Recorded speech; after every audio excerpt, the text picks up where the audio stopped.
Hello बच्चा, how you all? I hope you all are fine.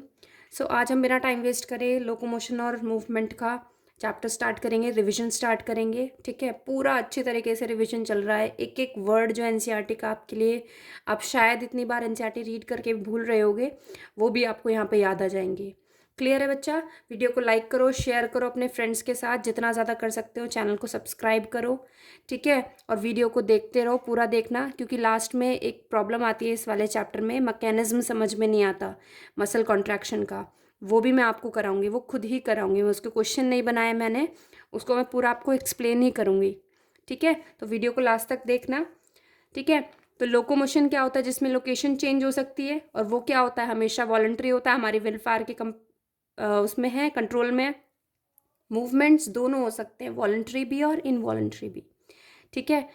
Streaming of protoplasm, हमारी body के अंदर सबसे छोटा मूवमेंट जो होता है, देखने को जो मिलता है, वो होता है प्रोटोप्लाज्म का मूवमेंट, और उसको हम साइक्लोसिस बोलते हैं।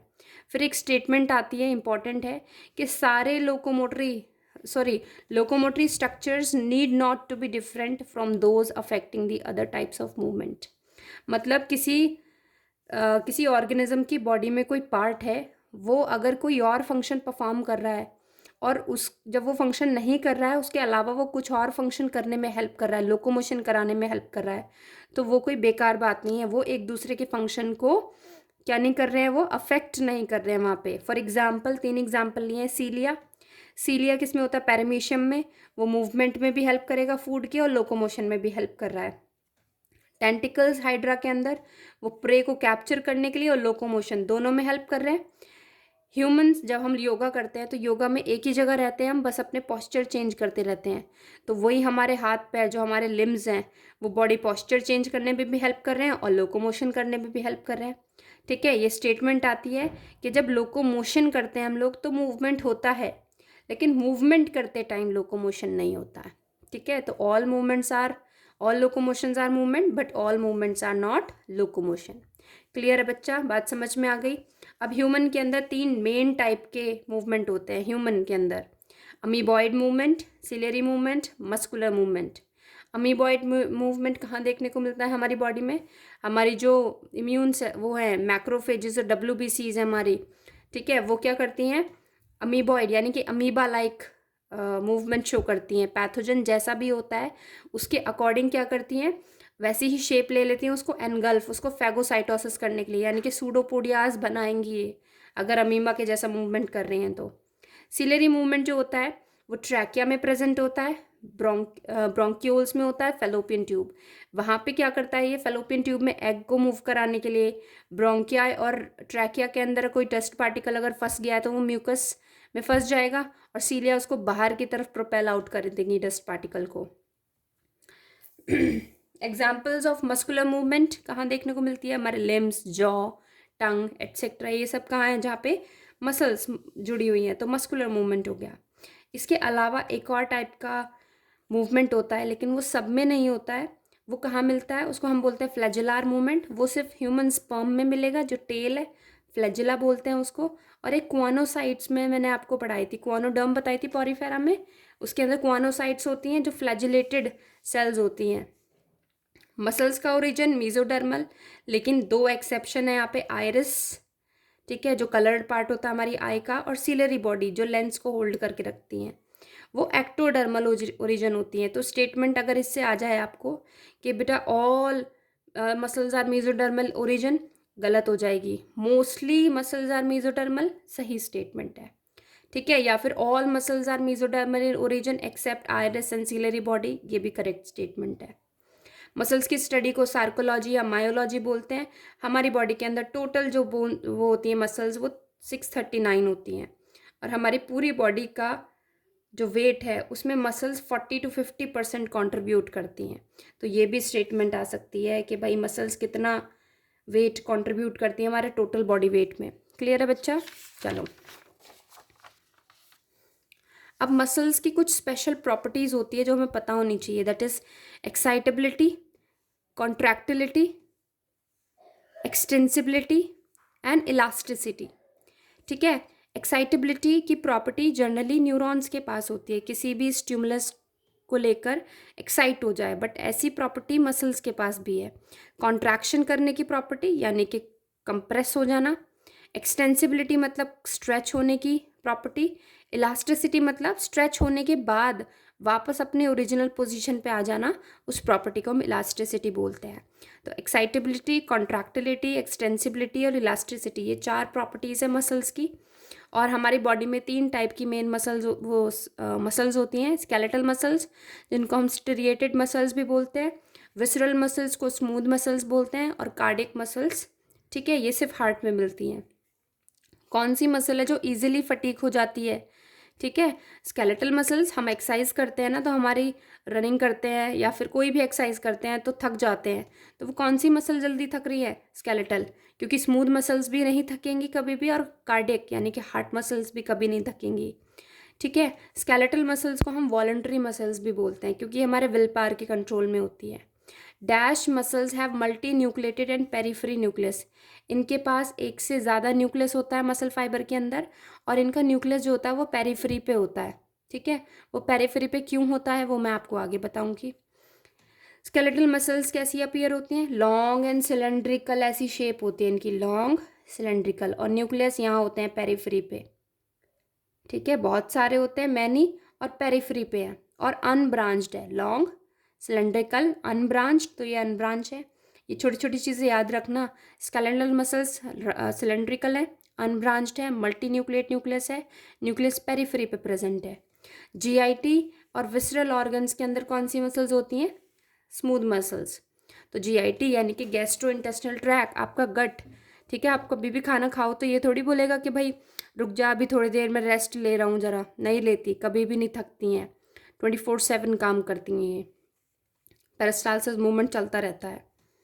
How smooth muscles appear? ये स्पिंडल शेप की होती हैं। स्पिंडल मैंने आपको बताया था ऐसी कुछ होती है ये, जिसके एंड्स होते हैं थोड़े से टेपरिंग, एक न्यूक्लियस होता है, सेंटर में होती हैं, अनब्रांच्ड होती हैं। ठीक है, एक बंडल्स हैं ऐसे। मसल्स विच आर इनवॉलंटरी, जो इनवॉलंटरी है मतलब हमारी विल पावर के कंट्रोल में नहीं है, तो स्मूथ मसल्स और cardiac muscles. Nucleus in smooth muscles कैसा होता है? यूनी न्यूक्लिएट होता है, सेंट्रल, ये रहा यूनी न्यूक्लिएट और सेंट्रल। ठीक है, स्मूथ मसल्स में। Speed of contraction in smooth muscles slow होती है, जीआईटी। ऐसे लोग सोचो पेरिस्टालसिस मूवमेंट बहुत आराम आराम से होता है। ठीक है, उसको कोई रिदम नहीं चाहिए। Which muscle is branched and have uninucleate nucleus? Cardiac muscle. Branched होती हैं ऐसे, ठीक है, लॉन्ग होती है, सिलेंड्रिकल है, ठीक है, बट कैसी होती हैं? थोड़ी सी ब्रांच्ड होती हैं ये, और मल्टी न्यूक्लियस नहीं है, यूनी एक सेल के अंदर एक ही न्यूक्लियस है। क्लियर है? फेसिकल्स क्या होते हैं बेटा? मसल्स के बंडल्स को बोलते हैं, गुच्छा जो हो जाए मसल्स का उसको फेसिकल बोलते हैं। और वो जो गुच्छा एक जगह इंटैक्ट है, ठीक है, बंधा हुआ है, वो किससे बंधा हुआ है? फेशिया से, जो कनेक्टिव टिश्यू की बनी हुई होती है। ठीक है, और हर एक बंडल के अंदर लास्ट में आपको मिलते हैं मसल फाइबर्स। तो हर एक मसल फाइबर के चारों तरफ एक लाइनिंग होगी सार्कोलेमा से। अब देखो मसल्स की स्टडी को क्या बोल रहे थे? सार्कोलॉजी। तो सारे वर्ड अब सार्को से चेंज हो जाएंगे। ठीक है, हम इसको प्लाज्मा मेम्ब्रेन बोलते हैं जनरली, यहाँ पे क्या हो जाएगी? सार्कोलेमा। और मसल फाइबर के अंदर स्केलेटल मसल्स की बात कर रहे हैं इस चैप्टर में, पूरा चैप्टर का नाम है लोकोमोशन एंड मूवमेंट, तो स्केलेटल मसल्स का रोल है यहाँ पे। मसल फाइबर जो है वहाँ पे मल्टी न्यूक्लियस होंगे, ठीक है, तो उस कंडीशन को हम बोलते हैं सिंसाइशियम, जिसमें एक से ज़्यादा न्यूक्लियस होते हैं, उस कंडीशन को हम क्या बोलते हैं? सिंसाइशियम। एंडोप्लाज्मिक रेटिकुलम जो होता है मसल्स का, उसको हम सार्कोप्लाज्मिक रेटिकुलम बोलते हैं। और ये जो सार्कोप्लाज्मिक रेटिकुलम है बेटा, ये क्या होता है? कैल्शियम आयन का स्टोर हाउस है। ये PYQ में पूछा गया है क्वेश्चन कि store house of calcium ion is sarcoplasmic reticulum. Clear है? चलो नेक्स्ट देखो, स्टेरिएटेड अपीयरेंस इज ड्यू टू, दो प्रोटीन होते हैं, एक्टिन एंड मायोसिन। सपोज करो ये एक मसल फाइबर है, ठीक है, अब इस मसल फाइबर में आपको ऐसे लाइट और डार्क कलर के बैंड्स दिखाई देंगे। तो ये जो बैंड दिखाई दे रहे हैं ये इन दो प्रोटीन्स की वजह से दिखाई देते हैं। जहाँ पे हल्का रंग है वो एक्टिन की वजह से है, जहाँ पे डार्क कलर का मैंने बैंड बनाया वहाँ पे मायोसिन प्रेजेंट है। तो एक्टिन मायोसिन ऐसे ही ऑल्टरनेशन पे प्रेजेंट होते हैं हमेशा। ठीक है, तो ये दो मेन, ये स्टीरिएशन इन्हीं प्रोटीन की वजह से आती है। ठीक है, और ये मसल फाइबर है, मसल फाइबर, सॉरी, एक मायोफिलामेंट है ये। और ये क्या होता है, बहुत सारे ऐसे मायोफिलामेंट अरेंज होते हैं, ऐसे ऐसे सबके ऊपर ऐसे ऐसे लाइनिंग होगी। मायोफाइब्रिल्स बोलो या myofilaments are parallelly arranged in sarcoplasm. Muscle protein कौन कौन सी है, actin and myosin, for light colour, for dark colour. अगर जहाँ पे लाइट बैंड है वहाँ पे क्या, कौन सा क्या बैंड बोलेंगे, उसको हम आई बैंड बोलेंगे, आइसोट्रॉफिक बैंड। और जो रीजन डार्क कलर का दिखाई दे रहा है उसको हम बोलेंगे ए बैंड, और उसको बोलेंगे फुल फॉर्म एनाइसोट्रॉपिक बैंड। ये फुल फॉर्म भी याद रखना, पूछ लेते हैं तो उस टाइम पे हमें मतलब कन्फ्यूजन हो जाती है, एकदम से पता होता है लेकिन फिर भी हम भूल जाते हैं। ठीक है, सार्कोमियर क्या होता है भाई, sarcomere is the structural and functional unit of आपकी मसल कॉन्ट्रैक्शन। फंक्शनल यूनिट बोलो या कॉन्ट्रैक्टाइल यूनिट बोलो, एक ही बात है, दोनों वर्ड लिखे हुए हैं एनसीईआरटी में।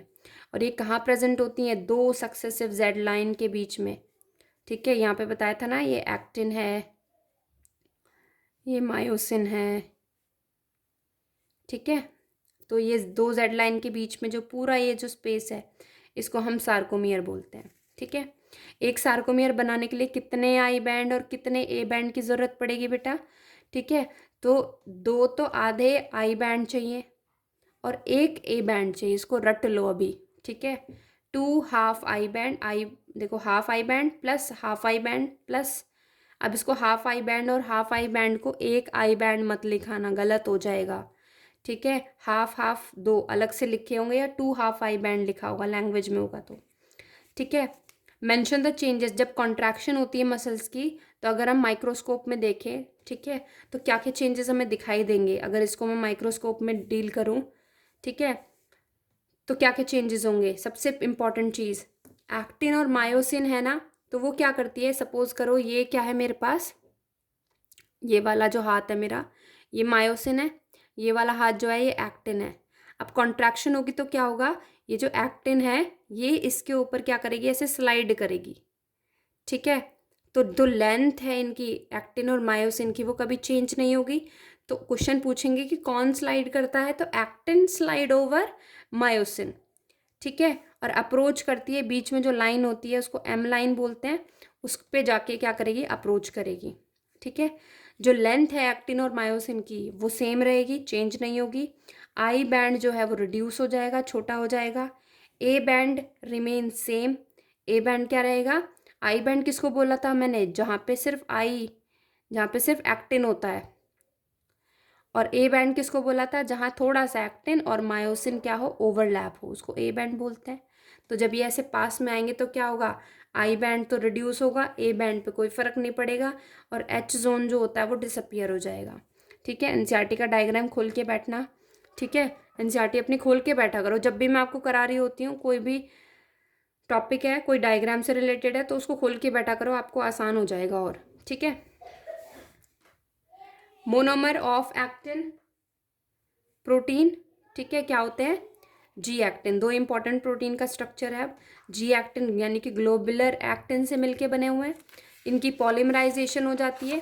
और हर एक एक्टिन प्रोटीन के पास क्या होती है, बाइंडिंग साइट होती है, किसके लिए, एक्टिन के ऊपर किसके लिए बाइंडिंग साइट होगी, मायोसिन के लिए, मायोसिन के लिए होगी बाइंडिंग साइट। ठीक है, क्लियर है। Each actin filament is made up of 2 F actin. F क्या होता है यहाँ पे, फिलामेंट, फिलामेंट। ठीक है, तो एक एक्टिन जो है प्रोटीन वो 2 फिलामेंटस एक्टिन से मिलके बनेगी, और उसके ऊपर 2 और अलग से प्रोटीन प्रेजेंट होती हैं। एक तो होती है पैरेलल, जो पूरे इसके एफ एक्टिन के पैरेलल रन करेगी यहाँ पे।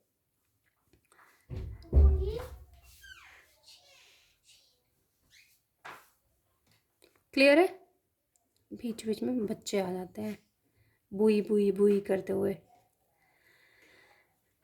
ठीक है, तो ये जो मैंने अभी ऐसे थ्रेड जैसी बनाई है, तो ये क्या है, ये जो लॉन्ग जो पैरेलल जा रही है पूरे उसके, तो this parallel protein is called tropomyosin. ठीक है, और जो सब कुछ कुछ इंटरवल के ऊपर, कुछ कुछ इंटरवल पे, रेगुलर इंटरवल पे जो एक सब कॉम्प्लेक्स प्रोटीन प्रेजेंट होगी उसको ट्रोपोनिन बोलते हैं, ऐसा कुछ स्ट्रक्चर होता है इसका। ठीक है, इसकी 3 सब यूनिट होती हैं इसमें। ठीक है, इन 3 सब यूनिट में से एक यूनिट जो होती है वो इन जी एक्टिन के ऊपर जो बाइंडिंग साइट है मायोसिन के लिए उसको मास्क कर रही है। सपोज करो ये एक्टिन है, ठीक है, ये एक्टिन है, इसके ऊपर ये बाइंडिंग साइट है। ठीक है, अब इसने क्या किया, एक सब यूनिट ने इसको ऐसे मास्क कर लिया, छुपा लिया इसको। ठीक है, क्लियर है। ट्रोपोमायोसिन ऑल्सो मास्क द, ये एनसीईआरटी में नहीं दे रखा है लेकिन दोनों करती हैं। अगर आपको पूछे कि सब unit of a troponin mask the binding site of for myosin, correct statement है। अगर बोले tropomyosin also mask the active binding site for myosin, ये भी करेक्ट स्टेटमेंट है। इसके लिए फिलामेंटस वर्ड लगा देंगे, उसके लिए कॉम्प्लेक्स वर्ड लगा देंगे। ठीक है, मायोसिन की मोनोमर यूनिट क्या होती है, मीरोमायोसिन। ठीक है, और मायोसिन जो होते हैं, मायोसिन बेटा के पास कौन सी एक्टिव साइट होगी, किसके लिए होगी, एक्टिन के लिए होगी उसके पास। ठीक है, वाइस वर्सा एक और साइट होती है उसके पास एटीपी, और उसके जो हेड होते हैं ये वाले, ये जो हेड होते हैं किसकी तरह एक्ट करते हैं, ये एटीपीएज एंजाइम की तरह काम करते हैं। ये एटीपी बाइंडिंग साइट हो गई ये वाली, यहाँ पे एटीपी जुड़े रहे होंगे दो, और ये वाली साइट क्या कहलाएगी, this is actin binding site. ठीक है, एक्टिन के लिए बाइंडिंग साइट है। अब देखो क्रॉस आर्म, तो ये वाला जो रीजन है इसको शॉर्ट आर्म बोलते हैं। एनसीईआरटी में यहाँ से लेके यहाँ तक का पूरा रीजन क्रॉस आर्म लिखा हुआ है, या फिर इतने रीजन को आप क्या बोल दो, हेड बोल दो इसको। ठीक है, या तो आप बोलो कि cross arm plus short arm heavy meromyosin बना रहे हैं, या फिर हेड प्लस शॉर्ट आर्म भी हैवी मीरोमायोसिन ही कहलाएगा। और जो टेल वाला पार्ट है वो लाइट मीरोमायोसिन, LMM बोलेंगे उसको। क्लियर है भाई, समझ में आ गया ये।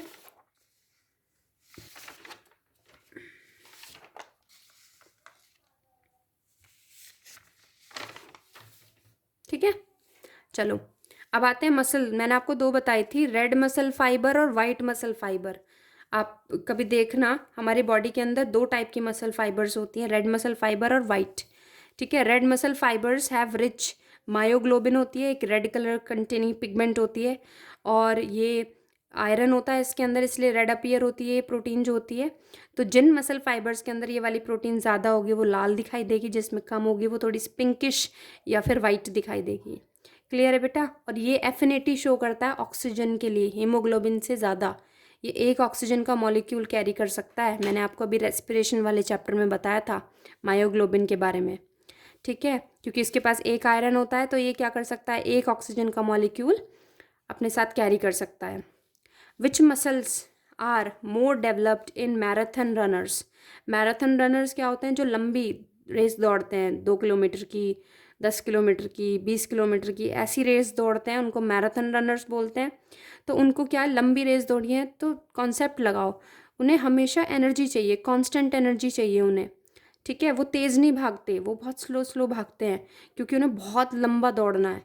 ठीक है, तो उनमें क्या होती है, रेड मसल फाइबर होती हैं, ताकि उनकी बॉडी में ऑक्सीजन बनी रहे, तो ऑक्सीजन की सप्लाई ज़्यादा होगी, ब्लड का फ्लो उनकी बॉडी में अच्छा होगा, एनर्जी थ्रू आउट बनी रहेगी, तो माइटोकॉन्ड्रिया ज़्यादा होंगे, एरोबिक रेस्पिरेशन होगी। Red muscle fibre contraction, slow slow contraction करते हैं। ठीक है, जॉगिंग टाइप का करते हुए चलते हैं, ऐसे तेज़ नहीं भागते दौड़ लगा के। रेड मसल फाइबर के अंदर एरोबिक रेस्पिरेशन होती है।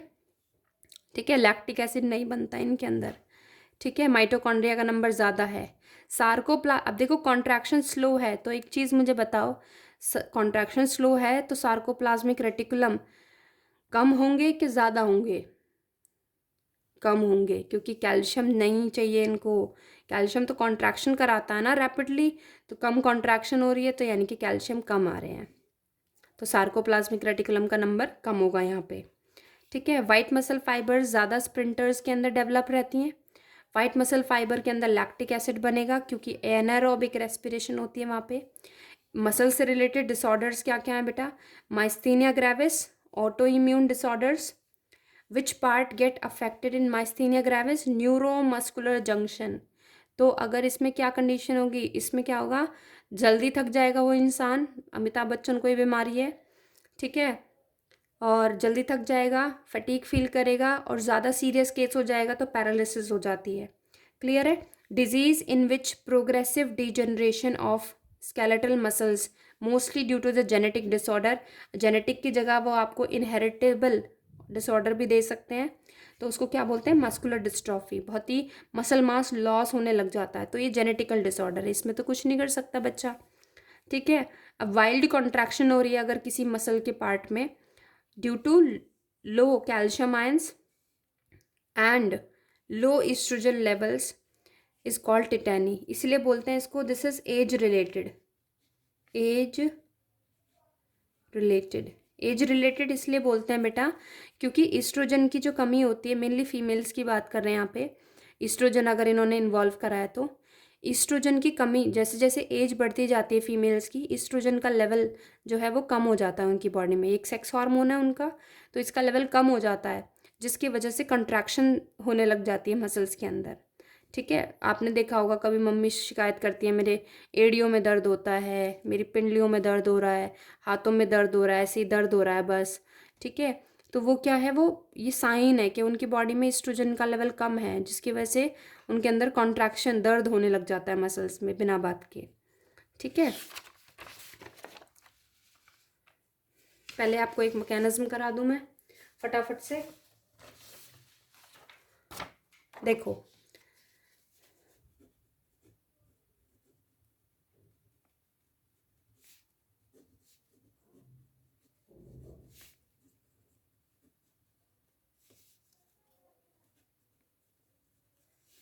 मसल कॉन्ट्रैक्शन का, ठीक है, मैकेनिज्म, बहुत ध्यान से समझना इसको। ठीक है। अब देखो इसके अंदर क्या है, अब आपके जो ब्रेन है, ब्रेन सिग्नल भेज रहा होगा कि भाई कॉन्ट्रैक्शन करानी है, तो ब्रेन का मैंने पूरा ब्रेन नर्वस सिस्टम तो नहीं बना रही हूँ यहाँ पे, मैं लास्ट क्या बना रही हूँ, एक मोटर न्यूरॉन बना रही हूँ। ये क्या है, मोटर न्यूरॉन, जो इम्पल्स को लेके आ रहा है आपके ब्रेन से। ठीक है, वो है ये। ठीक है, क्लियर है। अब ये क्या करेगा, यहाँ पे हमारी क्या है, मसल फाइबर है ये, सपोज करो ये हमारी क्या है, यहाँ पे मसल फाइबर है ये, दिस इज सार्कोलेमा। सार्कोलेमा क्या थी, मसल फाइबर की कवरिंग थी, तो यहाँ पे रिसेप्टर्स प्रेजेंट होंगे, यहाँ पे न्यूरोट्रांसमीटर भरे हुए हैं ये।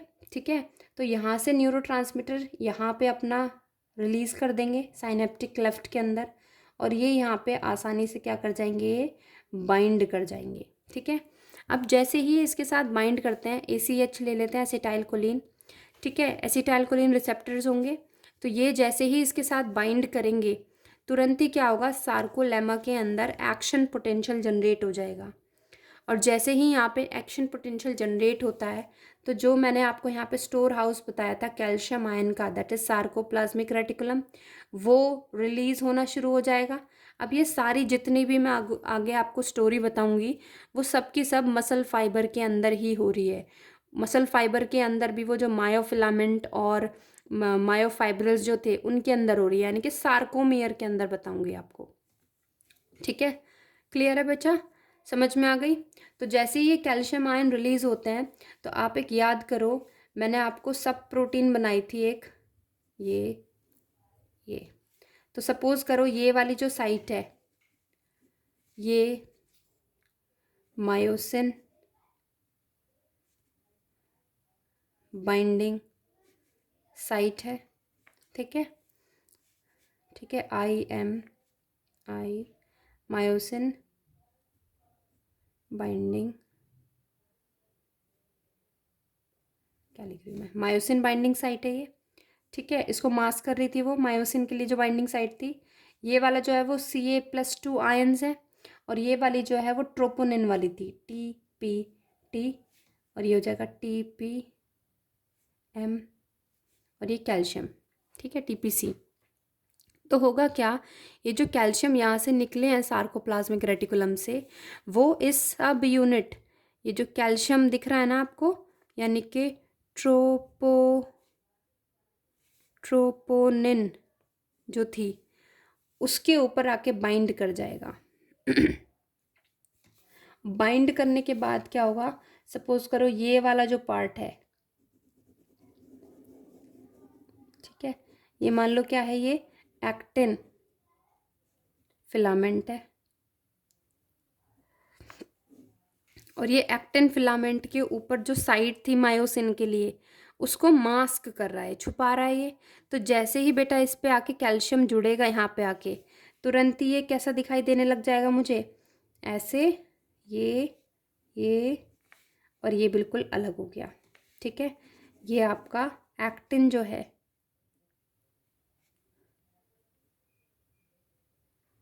ये जो है अलग हो गया, यहाँ पे कैल्शियम आके जुड़ गया। ठीक है, तो कैल्शियम जुड़ने से क्या हुआ, जो एक्टिन के ऊपर मायोसिन के लिए बाइंडिंग साइट थी वो अनमास्क हो गई। ठीक है, हट गई वो। ठीक है, कॉन्ट्रैक्शन कराने के लिए। तो अब इससे आगे का प्रोसेस क्या होगा, मैंने फिर एक फ्लो चार्ट सा दे रखा है एनसीईआरटी के अंदर। ठीक है, वहाँ पे क्या होगा, सपोज करो ये हमारे ये वाली साइट है। ठीक है, और ये हमारा मायोसिन हेड है। ठीक है, अब ये जो बाइंडिंग साइट है इसको उसके साथ जुड़ना है। तो यहाँ पे क्या होगा, एटीपी था, एटीपी का ब्रेकडाउन, उसका मैंने हेड बताया था ना आपको मायोसिन का, वो एटीपी एज एंजाइम की तरह काम करता है। तो वो एटीपी का breakdown ADP plus IP inorganic phosphate में तोड़ देगा, और इसके टूटने से क्या होगा, यहाँ पे टूटने से क्या होगा, ये जो मायोसिन का हेड है इससे, ये इससे जाके जुड़ जाएगा यहाँ पे, ये दोनों क्या हो गए यहाँ पे जुड़ गए। तो यहाँ पे क्या बन गया, क्रॉस ब्रिज, क्रॉस ब्रिज बन गया। अब क्या होगा, क्रॉस ब्रिज अभी तक कॉन्ट्रैक्शन नहीं हुई है, उसके बाद क्या होगा बेटा, यहाँ पर ये जो मायोसिन है ये एक स्ट्रोक पुलिंग फोर्स जनरेट करेगा ऐसे, जिसकी वजह से ये एडीपी जो है वो अलग हो जाएगा, यहाँ पे एडीपी जुड़ा हुआ है। ठीक है, क्लियर है, यहाँ तक समझ में आ रहा है। ये स्ट्रोक जनरेट करेगा, यहाँ पे होगी कॉन्ट्रैक्शन, इसको कॉन्ट्रैक्शन बोलो, पुलिंग बोलो, रोलिंग बोलो। ठीक है, ये सारी चीज़ें टर्म आएंगी। अब पुलिंग होने की वजह से एटीपी यहाँ पे जुड़ा हुआ था, ये अलग हो गया इससे, तो फिर से यहाँ जो बाइंडिंग साइट थी एटीपी के लिए, तो एटीपी आके फिर से जुड़ जाएगा। ठीक है, और जुड़ने से क्या होगा, यानी कि एक बात समझ लो, एटीपी के जुड़ने से क्रॉस ब्रिज टूट रहा है। देखो फिर से अलग हो गए, cross bridge break down, cross bridge का टूटना हो गया। ठीक है, एटीपी के जुड़ने से क्रॉस ब्रिज टूट रहा है, और एटीपी के टूटने से क्रॉस ब्रिज जुड़ रहा है। ठीक है, यहाँ एटीपी अलग हो रहा था तो क्रॉस ब्रिज बन गया, यहाँ एटीपी जुड़ गया तो क्या हो गया, क्रॉस ब्रिज टूट गया। आगे बात समझ में, एक बार इसको फ्लो चार्ट की फॉर्म में भी देख लो नोट्स के अंदर मेरे। ठीक है, मैंने बताया कि muscle contraction is initiated by the central nervous system, वहीं से आएंगे सारे impulse. Release of acetylcholine at neuromuscular junction, action potential generate होगा किसके अंदर, sarcolemma of the muscle fibre. Clear है, this trigger the release of calcium ion from the sarcoplasmic reticulum. जैसे ही एक्शन पोटेंशियल जनरेट होगा sarcoplasmic reticulum से क्या होगा, आपका कैल्शियम निकलेंगे, कैल्शियम आयन कंबाइन करेंगे ट्रोपोनिन की साइट पे, कैल्शियम वाली साइट पे, और अनमास्क करेंगे active binding site on actin for myosin. Myosin क्या करेगा, एटीपी को एडीपी और आईपी में तोड़ेगा, मायोसिन हेड क्या होगा, एक्टिवेट हो जाएगा। Myosin head bind to actin, cross bridge बनाएगा। Myosin head execute power stroke, तो पावर स्ट्रोक कौन लगा रहा है, मायोसिन लगा रहा है। ठीक है, कौन लगा रहा है, मायोसिन। क्लियर है, actin filament slide towards the centre of sarcomere, contraction बोलेंगे इसको। Signals from central nervous system अगर स्टॉप हो जाएंगे तो कैल्शियम आयन वापस पंप बैक हो जाएंगे बेटा सार्कोप्लाज्मा रेटिकुलम में, और ट्रोपोनिन और ट्रोपोमायोसिन फिर से मास्क हो जाएंगी, और बाइंडिंग जो होगी वो क्या होगी, वो रुक जाएगी। क्लियर है, तो filament pulled back to the original position, relaxation. अगर ऐसा नहीं होगा तो ये जो कॉन्ट्रैक्शन वाला प्रोसेस है ये चलता रहेगा यहाँ पे।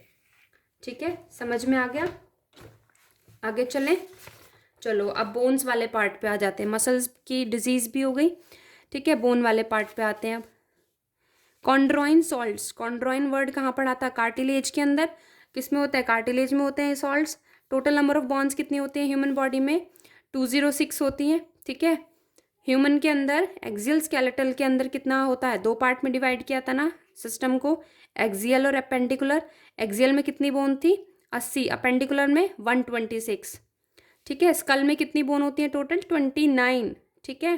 क्लियर है? एनसीईआरटी में मत जाना, 22 लिखी हुई है वहाँ पे। 22 तो सिर्फ फेस की और क्रेनियम की बात करी उन्होंने, उसके अलावा एक नीचे हायोइड बोन होती है, और 6 आपकी क्या हो गई? ईयर ऑसिकल हो गई, 3 इन ईच ईयर, ठीक है। क्रेनियल और फेशियल बोन्स कितनी होती हैं? क्रेनियल होती हैं 8, क्रेनियम जो हमारा खोपड़ी होती है, और 14 हमारे फेस में बोन्स हैं, ठीक है। तो स्माइल क्या करो 14 बोन के साथ, ठीक है। Name all the cranial bones, parietal, temporal, frontal, occipital, ethmoid, sphenoid. इसमें से अनपेयर्ड पेयर्ड बता दो इनमें से, पैराइटल और टेम्पोरल।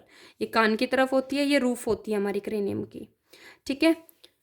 फेशियल बोन कौन कौन सी हैं? अब इम्पॉर्टेंट जो आपके डायग्राम में दे रखे हैं एनसीईआरटी में वो है इम्पॉर्टेंट, बट अदरवाइज आपको सारे नाम याद होने चाहिए कि हाँ ये एटलीस्ट इतना पता होना चाहिए कि ये जो बोन है ये आपके फेस बोन से आती हैं, ठीक है। इन्फीरियर कॉन्चे 2 होते हैं, लैक्रेमल बोन जिनको टीयर बोन भी बोल देते हैं 2, मैंडिबल 1, मैक्सिला 2, नेजल बोन 2 होती हैं, पैलेटाइन बोन 2 होती हैं, वोमर 1 होती है, जाइगोमेटिक बोन 2 होती हैं। जाइगोमेटिक बोन चिक बोन को बोलते हैं, ठीक है। तो इसमें अनपेयर्ड ढूंढ लो कौन सी है, मैंडिबल एंड वोमर। क्लियर है? बाकी सारी पेयर्ड हैं, ठीक है। अब हमारी रीढ़ की हड्डियों पे आ जाते हैं, पीछे बैकबोन पे। तो फर्स्ट वर्टिब्रे जो हमारी कहलाती है उसको हम एटलस बोलते हैं। सेकेंड वर्टिब्रे को हम लोग एक्सिस बोलते हैं, यानी कि C1, ये C1 और ये C2 है, ठीक है। 26 में से ये C1 फर्स्ट वाली है, सेकेंड वाली है। Tell the division in vertebral column and the number of bones in them. तो कितनी है? सर्वाइकल 7 हैं, थोरैसिक 12 हैं, लंबर बैक वाली हैं, वेट लिफ्टिंग के टाइम पे जो काम आती हैं, सपोर्ट करती हैं बॉडी को, ठीक है, 5 होती हैं। सैक्रल बोन 1 होती है, कॉक्सी बोन 1 होती है, ठीक है। Each vertebral have neural canal through which the spinal cord passes. Spinal cord जिससे होके गुजरेगी, तो हर एक वर्टिब्रे में क्या होगा? न्यूरल कैनाल होगी, ठीक है, या फिर वर्टिब्रल कैनाल बोल दो। The Atlas and occipital condyle form कौन सा जॉइंट बनाते हैं? कॉन्डेलॉइड जॉइंट। और ये किस चीज़ के लिए रिस्पॉन्सिबल होता है? Yes nodding movement. गर्दन ऐसे हिलाते हैं ना ऊपर नीचे हम, ऐसे ऐसे ऐसे ऐसे, तो किस वजह से हिल रही हैं? ये आपकी एटलस और यानी कि फर्स्ट C1 और ऑसिपिटल कॉन्डाइल जो होते हैं ऑसिपिटल बोन के अंदर, उसकी वजह से।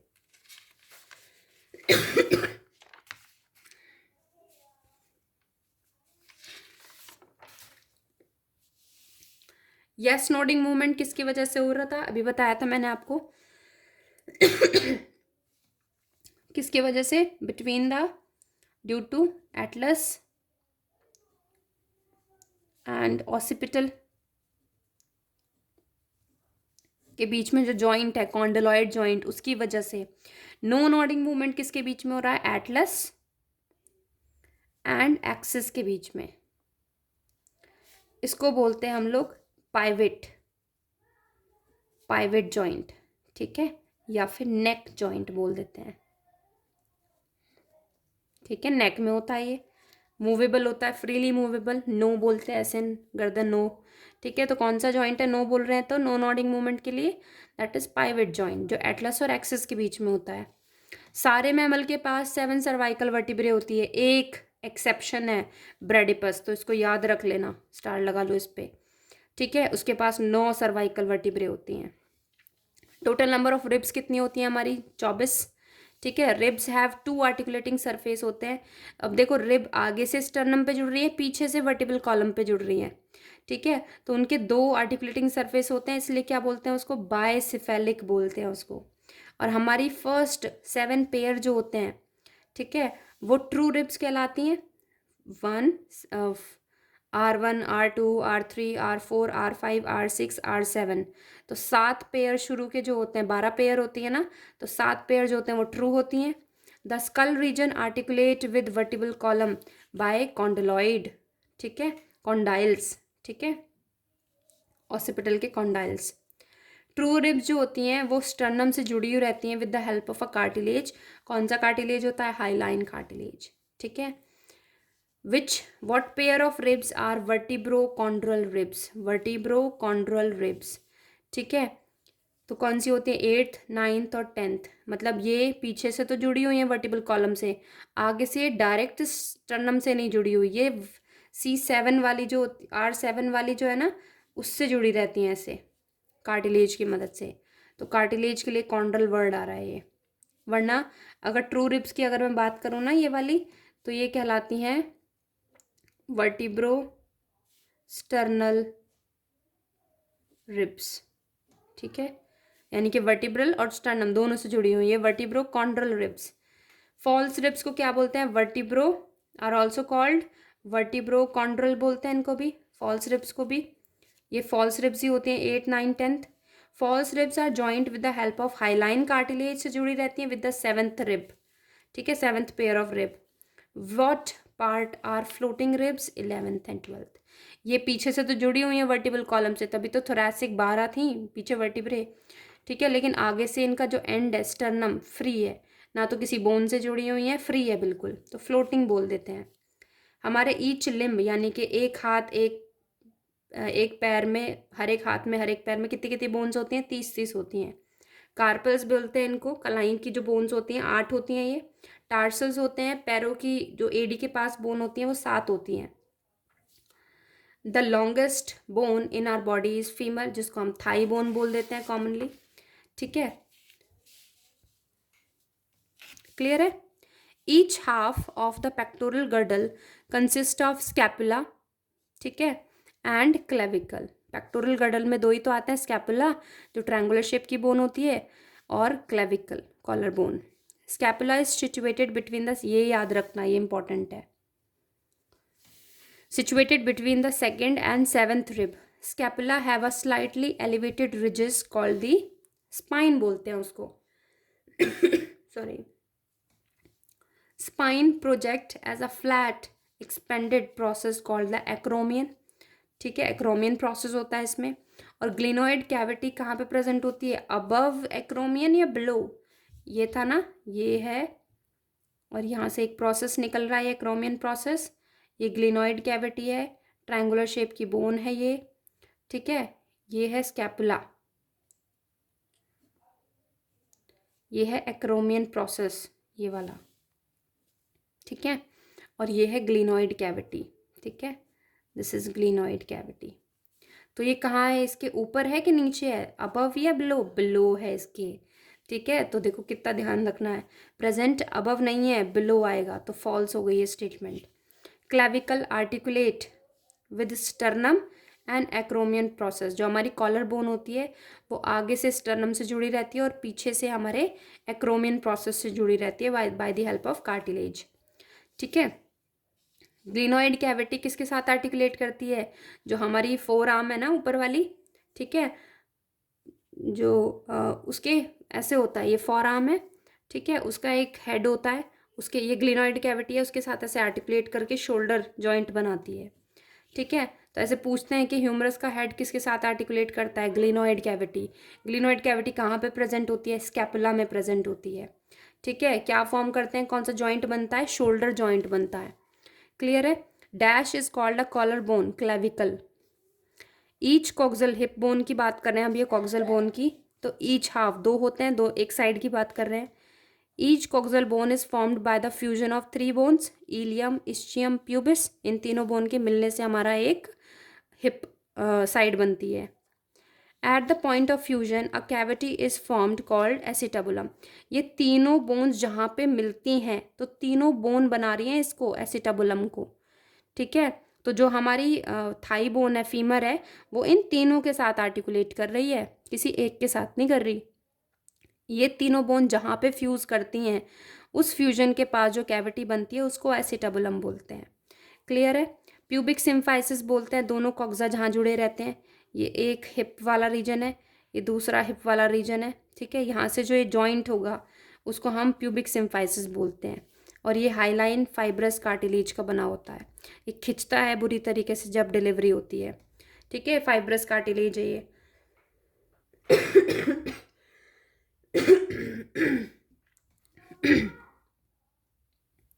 Three types of joints are, fibrous joint होते हैं हमारी बॉडी में, कार्टिलेजिनस होते हैं, साइनोवियल। याद कैसे रखना है? फाइब्रस जो कभी मूव नहीं करेंगे जॉइंट, कार्टिलेजिनस जो स्लाइटली मूवेबल होते हैं, साइनोवियल जहाँ पे फ्लूइड है, साइनोवियल फ्लूइड वो फ्रीली मूवेबल होते हैं, आसानी से मूव कर सकते हैं।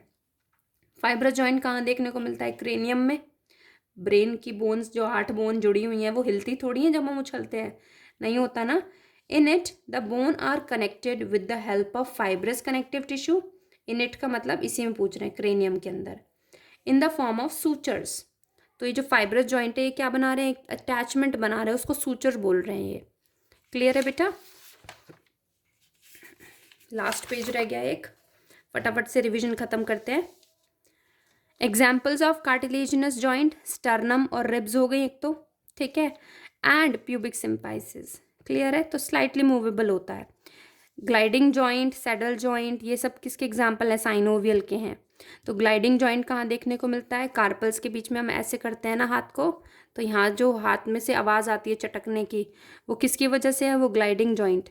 सैडल जॉइंट किस में होता है? ऐसे करते हैं ना हाथ को, ऐसे ऐसे ऐसे, ठीक है, तो वो क्या होता है यहाँ पे? Saddle joint between the carpals and metacarpal of thumb. याद रखना ये वर्ड, थंब।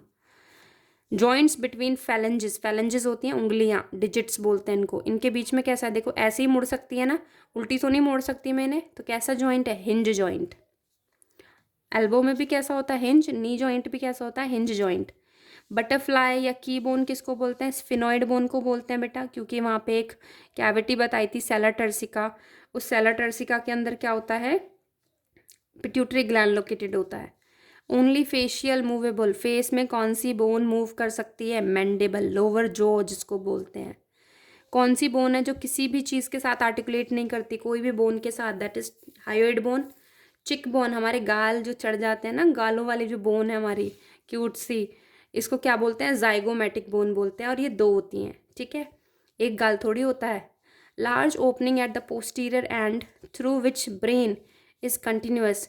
अब ब्रेन है ये, अब ब्रेन आगे स्पाइनल कॉर्ड की फॉर्म में कंटिन्यू करेगा, तो ब्रेन की जो क्रेनियम की जो बोन है वहाँ पे भी एक ओपनिंग होनी चाहिए ना, बड़ी सी ओपनिंग, उसको फोरम एंड मैग्नम बोलते हैं, जिसके थ्रू स्पाइनल कॉर्ड नीचे आती है आपकी वर्टिब्रल कैनाल्स के अंदर। Sphenoid bone have a cavity, ठीक है, जहाँ पे पिट्यूटरी ग्लैंड होता है उसको सेला टर्सिका बोलते हैं। बोन, बोन बोन लिख दिया मैंने, ठीक है, टंग बोन लिखना था मुझे। कुछ मसल जो होती हैं टंग की वो हायोइड बोन से मिलती है, तो इसलिए हायोइड बोन को टंग बोन भी बोल देते हैं। यू शेप की बोन बोलते हैं, यू शेप की होती है ऐसे, ठीक है, आपके लोअर जॉ के नीचे होती है ये। Name the bone which articulate with all the facial bone, maxilla, upper jaw को बोलते हैं, और ये 2 होते हैं, एक नहीं होता है। अपर जॉ, ठीक है, अपर जॉ, ये सारी जितनी भी 14 हड्डियां हैं सबके साथ आर्टिकुलेट करता है। Both surfaces of vertebrae are flat, ठीक है, जो वर्टिब्रल कॉलम होती हैं वो ऐसे होती हैं, ये एक वर्टिब्रे है, ये दूसरी वर्टिब्रे इसके ऊपर रखी हुई है, तो ये इधर से भी फ्लैट है सरफेस और इधर से भी फ्लैट है, ठीक है, इसलिए बोलते हैं एम्फीप्लेटाइन। तो हमारी वर्टिब्रे कैसी हैं? एम्फीप्लेटाइन है। क्लियर है? लास्ट, नी बोन एक लार्जेस्ट सेसेमॉइड बोन है, जो टेंडन्स के अंदर कैल्सिफिकेशन, ठीक है, यानी कि कैल्शियम के डिपोजिशन की वजह से वो हार्ड हो गई, बोन्स बन गई, उनको हम सेसेमॉइड बोन बोलते हैं।